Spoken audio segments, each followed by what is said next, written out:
Hey, what's going on YouTube? Nathan Olson here from yourcharisma.com, helping you create your brand your way. On this channel, we do a lot of social media marketing help as well as Instagram tips. So if you have not already subscribed, please subscribe. Today, we're going to be talking about Facebook marketing, how to increase the efficiency of your Facebook ads through proper use cases and using the best type of content that converts the best. Coming up.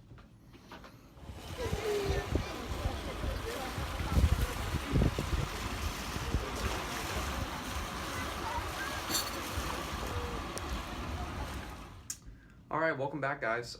So today we're going to be talking about Facebook ads, how to properly use them in order to increase the most amount of leads, click-throughs, and other types of efficiency use cases when we're talking about Facebook marketing.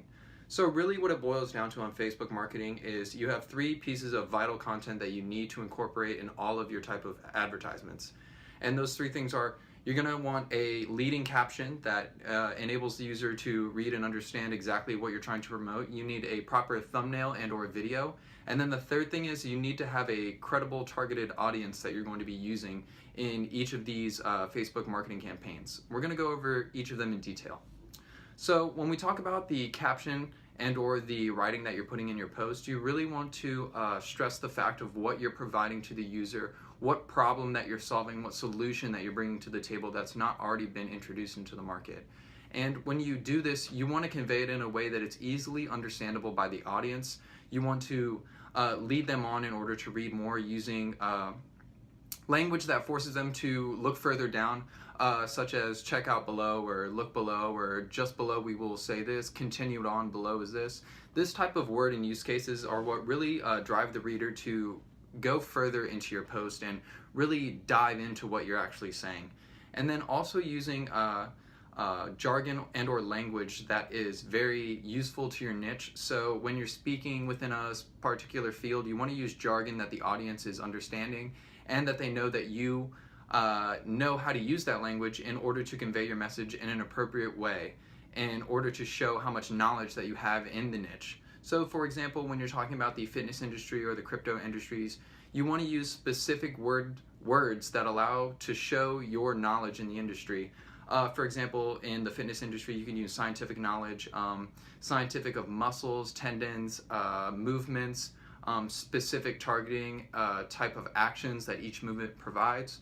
Or when you're talking about the cryptocurrency world, you're going to be wanting to talk about price action. You want to talk about the white paper, or even the type of tech that you're bringing, that the company is bringing to the field. All of these types of captions, not only do they drive the user to read further below, but they also show that your level of knowledge in the field is somewhat credible. Because the last thing you want to do is to create a caption that not only shows how much that you don't know about the industry, but you're also have it in plain text and very boring language that doesn't drive the user to read any further below. And this is what actually causes a lot of people to lose some of the click-throughs and leads that their advertisement would actually be generating had they just used the proper use cases.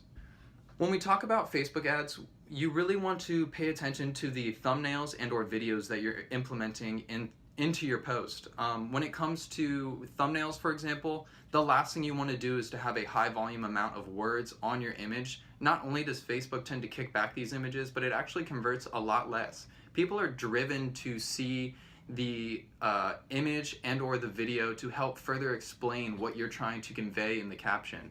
Images can be a great way to generate leads and or to entice the user to click onto your caption or to read further below. Using images to entice people, you could have a let's say for e-commerce or an ebook that you're promoting, you could use the problem that is you're solving in your image. For example, say that you're doing an Instagram mastery course or an Instagram growth promotion course. You could show images showing an account from 0 followers over the span of 6 months to show it having X amount of followers in their on their account, and that just proves to the audience not only is it a testimonial to the type of content that you're providing, but it also entices them to let's see exactly what this post is about. Let's see what they're promoting. Let's see what this ebook can provide for me to grow my Instagram account. And then the same thing is true with videos. Videos are a great way to have a short explanation that is easily understandable by the audience. People like to consume language not only through reading, but also through visual and hearing. A lot of people are not only are they tactile, but they're visual learners. I, for example, am a very visual learner. I like to see things broken down in plain sight so that I can actually consume the information and understand it logically. So having videos breaking down exactly what you're accomplishing is a great and fantastic way to not only entice users, but to also help them further understand the problem that you're solving. So use images and use thumbnails appropriately. Make sure that they don't have a lot of text and or misleading information in the content, because a lot of images, they can be clickbait, they can entice you. We see a lot of this on Instagram. They entice you to click on it, but once you click on it, it's nothing like the thumbnail that they've generated. This actually diminishes your trust with the community, and it will actually cause less conversions. And the same thing is true with videos. By far, one of the biggest components for Facebook advertising is your targeted audience list that you're going to be sending the advertisement to, or you're going to be distributing among the targeted audience. And a lot of people get confused on this. On Facebook, it is a little bit more difficult than it would be on Google AdWords or other advertisement platforms like that. But it's easily, you can easily facilitate the advertisement campaign by just understanding exactly your target audience. The best way that I've seen to increase the most amount of click-throughs and or lead generations is actually through lookalike audiences. Not only with your community do you already have an established community of understanding people that want to hear more about what you have to say, but using lookalike audiences actually dives into what those accounts like, what their features are, what their characteristics are, and it goes out and searches for people of the same characteristics. This will not only improve the accuracy of your advertisement campaigns, but it'll actually increase the efficiency for it, costing less to find those people, costing less to generate leads, costing less to generate clicks. So using targeted audiences through lookalike audiences is probably one of the most efficient ways to create a Facebook advertising campaign. In other words, if you don't have an already established community to create a lookalike audience for, you can actually just dive into the exact characteristics that your problem would otherwise tend to be. So, for example, let's go back to the Instagram Mastery course.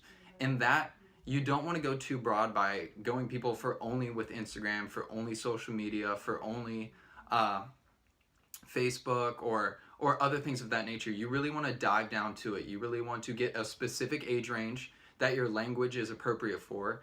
You want to get specific account types.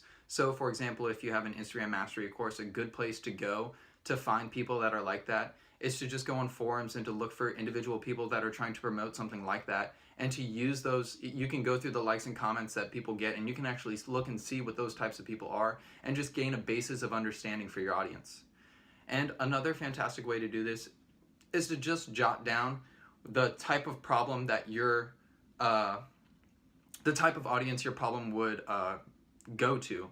So, you know, for Instagram Mastery, there's a lot of people that are in the Instagram world that want to grow their account, but there's very few that are looking to do it in an efficient way. So you could be targeting young entrepreneurs that are looking to grow their account in order to make more money off Instagram and social media. You could go to influencers and the people that look up to influencers in order to target them, because those people aspire to be influencers. They aspire to grow their audience. They aspire to become an influencer, and those are the people that are looking for more knowledge on how to better social media, how to better their Instagram account, how can they appropriately utilize their feed and or other features that you're publishing in your ebook in order to help them grow their accounts. So lookalike audiences, targeting your audience through behaviors and characteristics is essential when you're creating a Facebook advertisement campaign.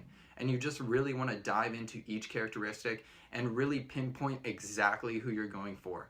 Because not only is Facebook advertising getting more complex and more aggressive in the marketplace, but it's actually costing people more to get clicks. It's costing people more in order to generate leads. And that's because of the saturation in the Facebook advertisement world.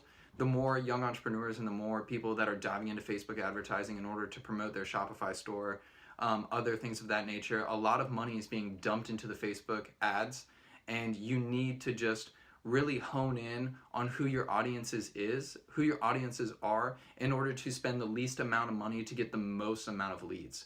It's all a cost, like a risk versus reward basis. If you're If you're risking a lot of money by targeting a broad audience, then you could just be dumping money down the drain when you could take the time to step back, redefine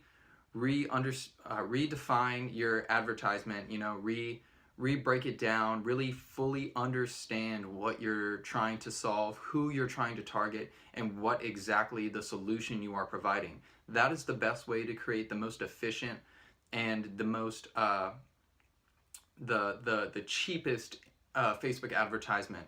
You just really need to take a second, step back, and fully understand the setting that you're trying to create and the targeted audience that you're trying to attack in order to generate the most leads and clicks for your Facebook ads campaign.